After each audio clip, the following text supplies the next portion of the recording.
What's up, guys? Hey, happy Monday. Hey, I wanted to share some insights I saw today from our friends over at Moody's Analytics on the topic of how undervalued or overvalued the U.S. residential real estate market has been over the last couple of decades. This timeline dates back to 2001, where we can see we had a very undervalued real estate market in the first couple of years of that decade, followed by the subsequent bubble years.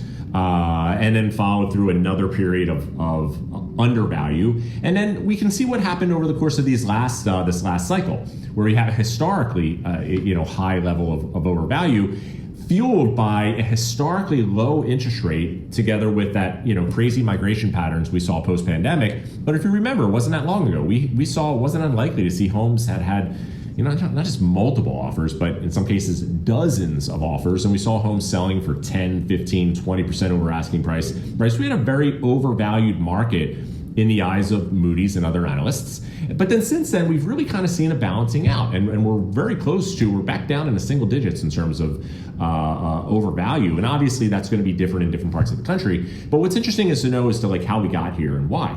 Over the course of the last 3-4 years, we saw a couple things happen. We obviously saw a big increase in overall interest rates that really cooled off the residential real estate market. I've used the word in content recently. We've had kind of a locked market, and we're looking to unlock it. But the other thing that's happened that's been really interesting is, while real estate values have more or less leveled out across the board nationally, the other thing that we've seen happen, which has been very healthy, is we've had an increase in U.S. income, right? So U.S. income has outpaced that of residential real estate sales prices as well as rental prices. And that's a healthy thing for the economy and for homeowners in general, because once we get a little bit more mortgage interest rate relief, and that which can lead to unlocking for some of those homeowners that have been sitting on sub 3% interest rates now for the last couple of years, and they haven't wanted to make that trade. Now that we have a little more certainty, that we have a little bit more of a balanced, healthy market, and we have a little bit of a more attractive mortgage interest rate environment, we're kind of setting the stage to see a great opportunity for a lot of homeowners who have been waiting to make a move that they otherwise just couldn't make sense of for the last couple of years. So kind of exciting,